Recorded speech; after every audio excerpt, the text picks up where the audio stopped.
If you think that cancer is only found in humans or that it's a modern disease, think again. Scientists have not only found cancer in many other animals, they have found it in dinosaurs that lived more than 65 million years ago.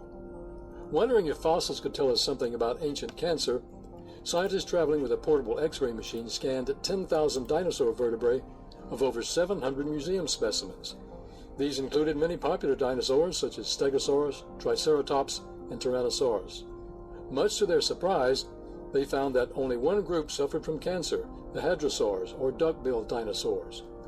29 benign tumors were found in the tailbones of 97 animals.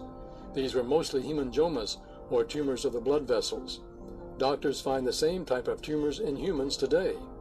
One Edmontosaurus also had a malignant tumor. Why did duck-billed dinosaurs have cancer and not the others? Scientists aren't sure.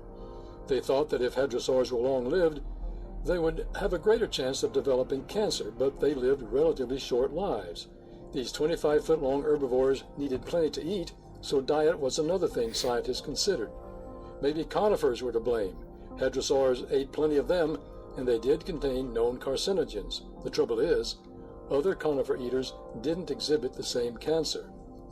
The cause of hadrosaur cancer remains a mystery today, but dinosaur fossils are helping unlock secrets of diseases millions of years old. Who knows what else they'll reveal?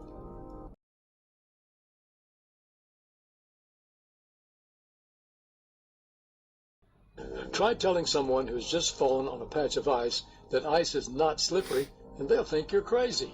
But in fact, ice itself isn't slippery because it's a solid. One quality of solids is that when two solids are together, there is friction between them, and that will keep them from slipping.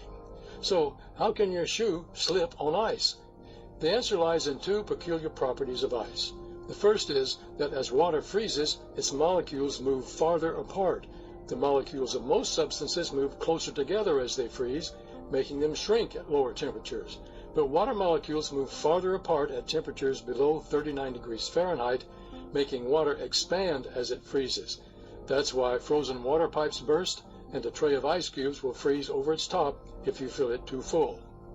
The second peculiar property of ice is directly linked to its first peculiarity. When subjected to pressure, ice melts. Remember that the molecules in ice are farther apart than the molecules in water. Therefore, ice molecules are vulnerable to pressure, which pushes them closer together, causing the ice to change into water. So when you step on a patch of ice, you exert pressure on the ice, which causes its molecules to move closer together. That makes them revert to their more dense state, which is water. If you slip on a patch of ice, then, you in fact are slipping on a thin layer of water that the pressure from your weight has created. And unlike solid ice, water as a liquid is quite slippery.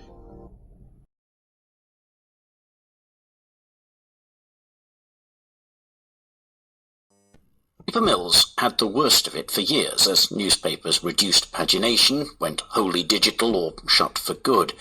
The papers were able to hammer down the cost of newsprint from firms fighting for business as demand declined. Price-taking paper mills suffered in silence. Many hesitated to shut massive machines costing hundreds of millions of dollars. That hesitance has disappeared. Mills are taking out newsprint capacity and diversifying.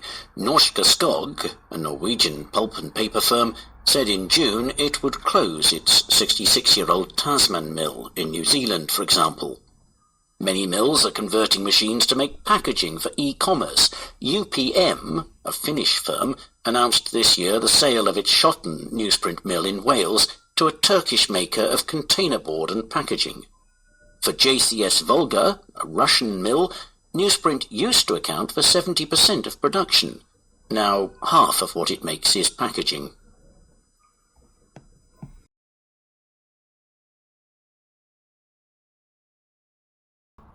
Both men and women gained weight, but when it came to race, black women had the most rapid weight gain, followed by white women and then black and white men. The weight gain was just a few pounds, but even a slightly higher BMI is associated with weight-related health issues. Several reasons exist for the weight discrepancy between the single and married people. For example, married men and women may be less concerned about their body weight because they're no longer actively seeking a mate. Plus, married people have a regular dining partner, possibly leading to more meals. On the single side, those who are widowed or have gone through a divorce may lose weight due to stress.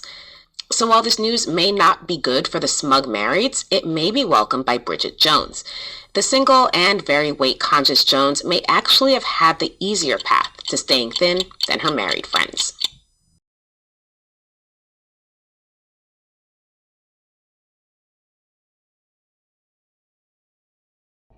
Adidas teamed up with an organization called 𝐼𝐼 for the oceans. 𝐼𝐼 goes out and collects plastic waste from the ocean. Adidas uses the plastic waste to make shoes. Shoes made with plastic from the ocean. Good for the environment and good for business. Because if you know that rapidly growing consumer segment known as hipsters, and I know you know hipsters, then you know that a hipster faced with the choice between a no-name shoe and an Adidas made with plastic from the ocean will pick the Adidas every day of the week and twice on Sunday, and then walk around like it's no big deal but look for every opportunity to talk about them.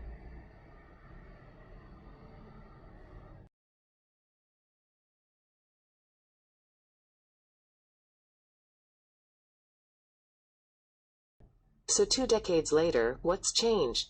It's now widely recognized that just 20% of health outcomes are tied to medical care, whereas up to 70% are tied to healthy behaviors and what's called the social determinants of health. Basically, everything that happens to us for that vast majority of time when we're not in the doctor's office or the hospital. Healthcare executives now routinely remind us that our zip code matters more than our genetic code. And one healthcare publication even recently had the audacity to describe the social determinants of health as the feel-good buzzword of the year.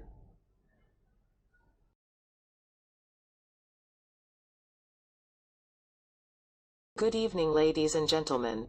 My theme for this session is convergence, technology change, and business practice. This is somewhat dear to my heart, in that I have spent much of the last 15 years involved in various aspects of technology and their impact on business, across a broad spectrum, from applications of signal processing in manufacture right through to the use of utilization data and diary applications, to improve the time utilization of the sales force.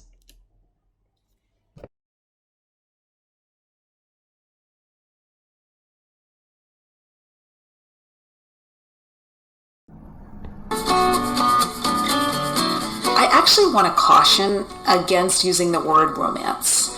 To me, romance can signify a lot of passion, chaos, instability, like we see in the movies.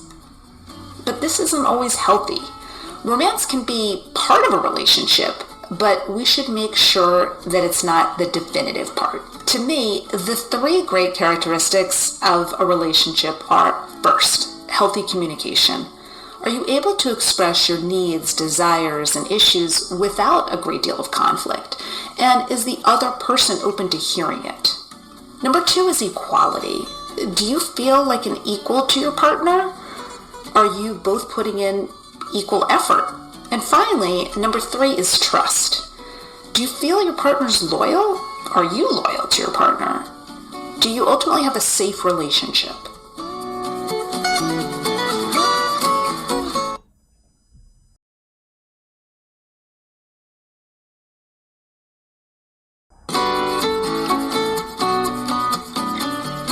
Always try to best understand your partner's specific communication styles. A lot of times we'll take it personally if we notice someone's avoiding us or they're communicating with us less frequently than we'd like. And this doesn't mean that they don't care about you, they don't respect you. This is likely how they were modeled communication as a child. Your partner's communication style typically comes from how their caregivers communicated with each other. You should feel comfortable asking your partner, how do you best handle conflict? Also, some people struggle with verbal communication. So if that's the case, you may want to ask your partner to write down what they're feeling. And this way they won't feel so overwhelmed. Finally, know that communication requires compromise. So if you have a completely different communication style from your partner, know that it's going to be a work in progress until you figure out how you're both best going to communicate.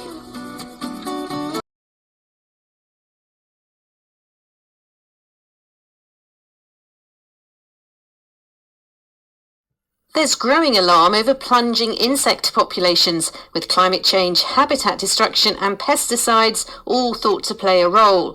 But now scientists say there's another culprit: artificial streetlights. Researchers from the charity Butterfly Conservation counted caterpillars at the sides of brightly lit roads. Compared with similar stretches of unlit roads, caterpillar numbers were reduced by half, suggesting streetlights can affect the abundance of insects, at least on a local scale. The scientists say with insects in trouble, we should be doing all we can to reduce negative influences. But there are practical solutions, such as dimming street lights in the early hours, installing motion sensors, or using colour filters to modify the light.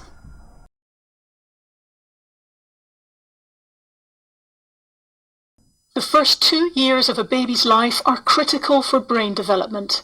In this study, parents were given video-based tips on how best to interact with their babies according to their particular needs. By the age of 3, the baby still had some developmental difficulties, but their social skills had improved, and 2/3 fewer met the criteria for a diagnosis of autism spectrum disorder compared to babies who received standard care. The research charity Autistica said the study was promising, and people should not have to wait for a diagnosis for support to be provided. But the National Autistic Society said autism was not a disease that should be cured or lessened. The research team says longer-term studies on more babies using the technique are now needed.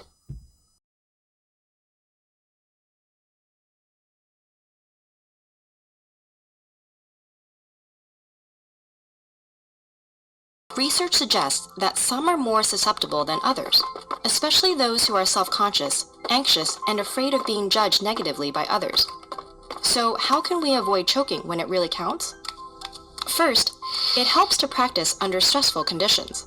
In a study on expert dart players, researchers found that those who hadn't practiced under stress performed worse when anxious, compared to those who had become accustomed to pressure.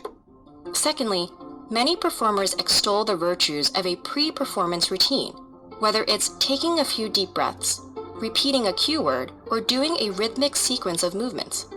Studies on golfing, bowling, and water polo find that short rituals can lead to more consistent and accurate performance under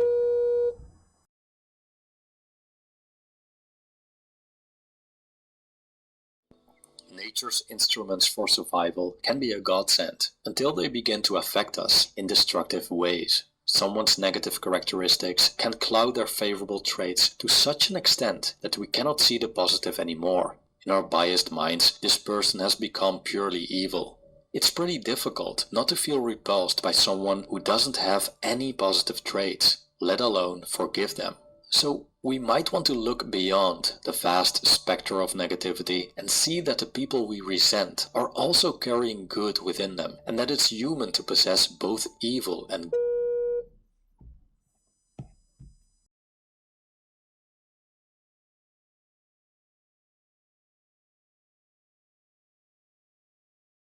For some people, this proposition may seem far-fetched, but ending poverty is both morally necessary and actually feasible. All of us must play a role in making it happen. All human beings want and have a right to live in dignity, to determine our own destinies, and to be respected by other people. Despite the universality of these rights, our capacities to fulfill them vary enormously, and no dividing line is more profound in influencing the quality of our lives than the gulf between poverty and prosperity.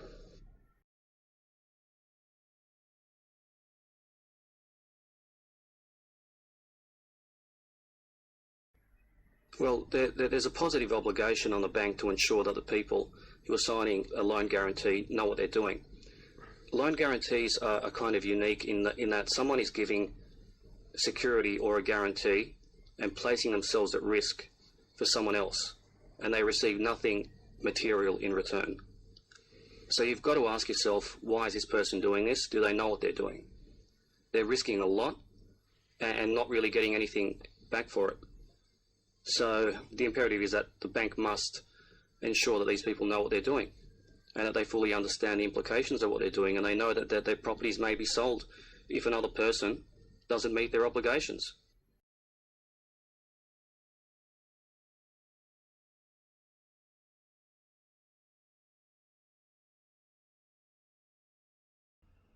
The public school shall open on the first day of September. This paper provides a synthesis of key issues in sociology. Field trips and internship opportunities are included in this major.